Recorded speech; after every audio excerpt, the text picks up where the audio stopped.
friends. Today I am going to explain you the story of The Necklace by Guy de Maupassant. There was a lovely girl, but her family was poor, and she had no hope of marrying anyone rich and important. The person she married was a small government clerk. Now, let me tell you about the heroine of the story. The name of the story is The Necklace, and the heroine is Mathilde Loisel. Now, she is a lovely girl. She is very beautiful, but her family was poor.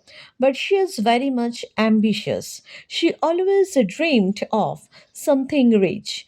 Now, the person whom she married was a small government clerk. He was very ordinary, and Mathilde was not satisfied at all. She felt very unhappy. She dreamed of large drawing rooms and pretty gowns and jewels and servants. She had a rich school friend, but after a time she refused to go and see her because after each visit she would spend whole days in despair and regret.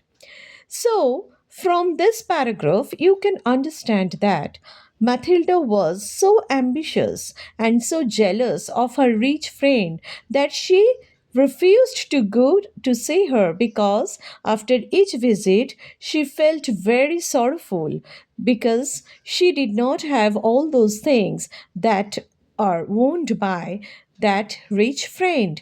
So her whole day was spoiled in despair and regret. For that reason, she avoided to go to her rich friend. Now, one evening, her husband returned with a large envelope in his hand.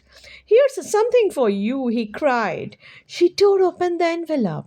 It was an invitation to an important reception. Instead of being delighted as her husband had hoped, she flung the invitation irritably on the table. What's the good of that? She cried. So, what happened? One evening, her husband came with a large envelope and he gave that envelope to Matilda. Her husband was very caring and loving, and her husband told that this is a very important invitation. We have to go to a reception. Matilda became very angry. She became very irritated. She threw that envelope and she cried that what's the good of that? Why, my dear, I thought you'd be pleased. It wasn't easy getting invited. What do you expect me to wear at a reception like that? Let's talk it over, Matilda. Her distressed husband said, how much do you think a proper dress would cost? So, the cause of Matilda's anger was Matilda did not have a very good dress. As Matilda did not have a very beautiful dress, she did not want to go to the party. But her caring and loving husband told that we have to discuss it, we have to solve that matter. When her husband told that how much do you need for a proper dress, Matilda told that I think I could manage with 400 francs. She said after a bit. Her husband paid. He had saved exactly 400 francs to buy himself a gun. But he said, okay, but do you buy really a handsome gown? The day of the party drew near, but although her gown was ready, Ma'am Loisel seemed very depressed. She had no jewelry to wear. Why don't you ask your rich friend to lend you something? Her husband suggested. She cried joyfully, yes, you're right. The next day she visited her friend and told her about the party. Ma'am Forestier, her rich friend, placed a large jewel case before her. At length Matilda chose a superb diamond necklace. On the night of the reception, Matilda's triumph was complete. She was the prettiest woman in the room, and she was in the whirl of joy. Even the minister spoke to her. Her husband fetched a taxi to take them home, and it was close on 4 a.m. before she could tear herself away. Gloomily, she climbed the stairs to her home and took off her wrap in front of the mirror for a last glance at herself. Suddenly she uttered a cry. The diamonds were no longer around her neck. She turned to her husband in horror. I have lost the necklace. They searched the folds of the gown, the cloak, and all the pockets, but there was no necklace. If you had lost it in the street, we'd have heard it dropped, said Loisel. It must be in the taxi. Yes, I expect it is. Did you take the number? No, did you? No. They stared at each other, appalled. Loisel walked all the way to where the party had been held back. No luck, his wife waited all day while he applied to the police, advertised a reward in the newspaper, and made inquiries in all the taxi offices. He returned in the evening, pale and unsuccessful. So, Loisel family or the Loisel couple, that means Mathilde Loisel and Miss Loisel, they searched for the necklace everywhere, but all their efforts were in vain. They could not find that necklace. After a week, they gave up all hopes of finding it. They now had to think about how to replace the diamonds. They went from jeweler to jeweler to find a necklace exactly like the one they had lost. At last, they found one in a shop in the Palace Royal. The price was 40,000 francs. The jeweler agreed to sell it to them for 36,000 francs. And 36,000 francs is really a great amount of money. Loisel raised loans from all quarters, 1,000 francs from one man, 500 from another, 5 here, 3 there. He gave promissory notes, agreed to exorbitant terms of interest, cast a blanket over his whole future before he finally laid his 36,000 francs on the jeweler's counter. So, Ma'am Loisel and her husband had to face a great difficulty in searching for the necklace, and as they had lost the necklace, they had to face more difficulty in collecting the money, in arranging the money for getting that identical necklace and return it to Ma'am Forestier. Matilda knew now how it felt to be really poor. Now her real situation came. Now she faced a difficult situation.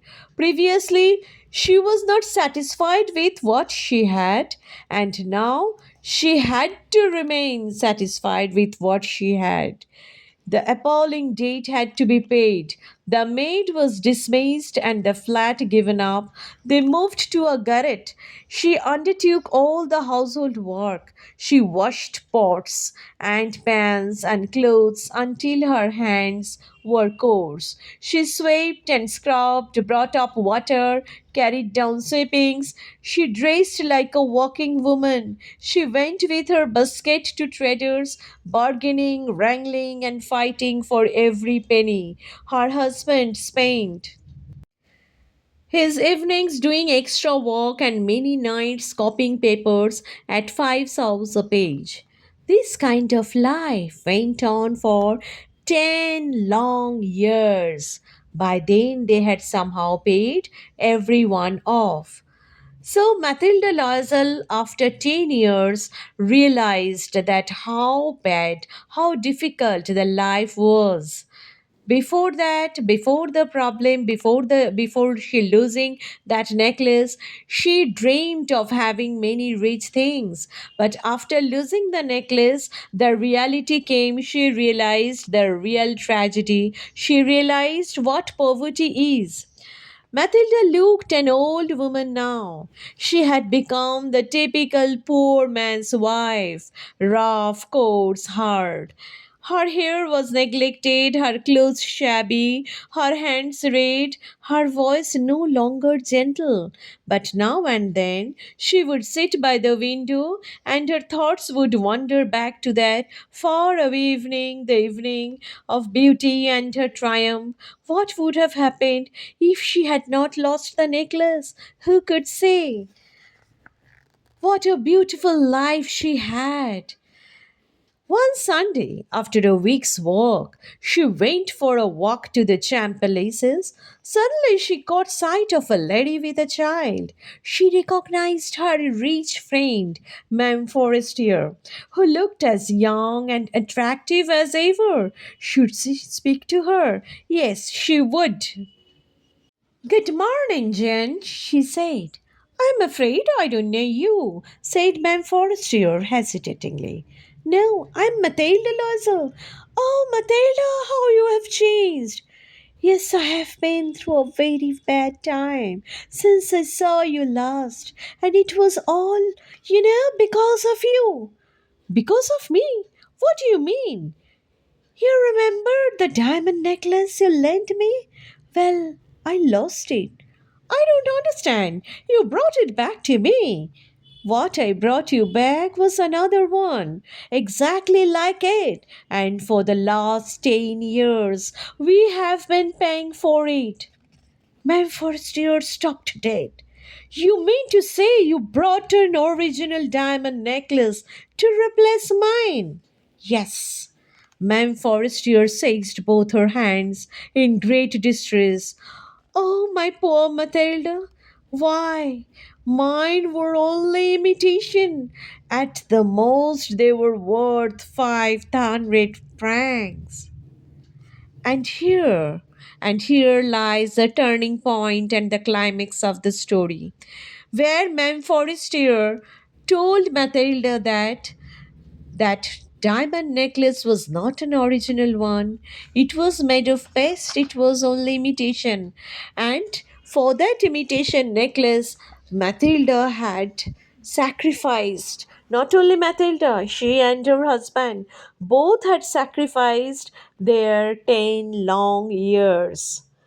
If she would have told the truth, if she would not have been so much ambitious, then this type of struggle she did not have to face.